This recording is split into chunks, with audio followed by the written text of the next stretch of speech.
Yeah, really what we're trying to do here is take the upswell of support that young people have had to, not just stand back, but really take action. During Donald Trump's presidency, I think he showed us the cost of political inaction in our generation. Although we know our political system is broken, we know that it's not unfixable. And that's why we've gotten to work with March for Our Lives was the largest youth-led protest since the Vietnam War. And then in 2018, after that march, we had one of the highest youth voter turnouts in a non-presidential in American history. And what we're trying to do right here is make it so that we can take these young people that understand the anxiety of what it's like going through a school shooter drill and bring them into office, but also young people who understand the anxiety of not knowing if they're going to have an inhabitable planet for their children in the future, to bring them into office, not just at the congressional level, but especially at the state level, to lead the fight against far-right leaders like Ron DeSantis and show our young people that our democracy is not broken. There are young people that understand you and what you're going through that are there, like Justin Jones and Maxwell Frost, leading the fight. When you look at your time and your advocacy doing gun reform work, I wonder what the lessons you're taking from that and applying to this are. Yeah, I think the biggest lesson that we're taking from that is the power of hope. I think the two most powerful things that anybody can have on their side in politics is hope and time.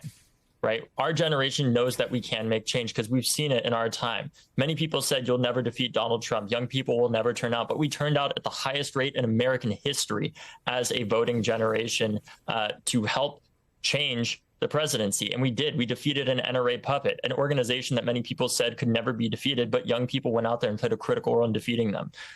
And I think that's what we're trying to take here, is to inspire more hope. That's why people like Justin Jones, Maxwell Frost, Jamie Raskin, Jan Schakowsky, and so many others are on our advisory board for this organization to show young people that there are good people on the inside. And I want to make it clear, this is not about being against older people being in politics or anything like that. This is about creating an intergenerational coalition with the understanding that we've always had the leaders that we've deserved, but we just have had far too few of them because the barriers to entry for many of them were far too high.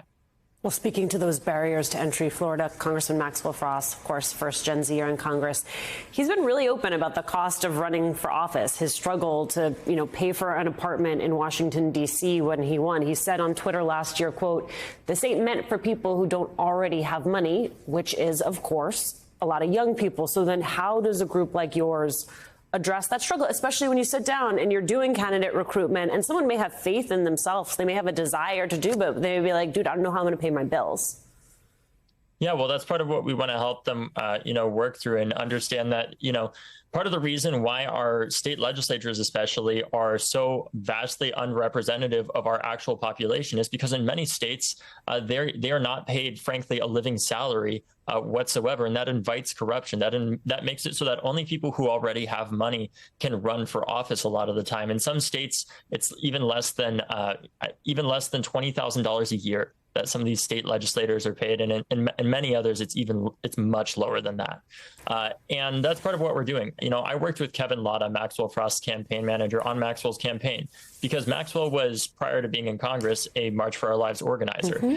And when he called me up and asked to help, I said, I always say no to politicians, but Maxwell, I don't see you as a politician. I see you as a friend. So I'm going to go all in. And I helped raise him $380,000. And that helped, propel the campaign along with obviously all the work that Maxwell and so many others were doing on the campaign to get that early credibility. But we saw with that, A, how much money it takes to run for Congress, but B, the power that money can bring to a state legislature like Florida to show our young people in a state where we pass progressive ballot measures all the time, be it a $15 minimum wage or restoring voting rights for people that were previously convicted, right? We continuously pass progressive ballot measures, but we don't have that.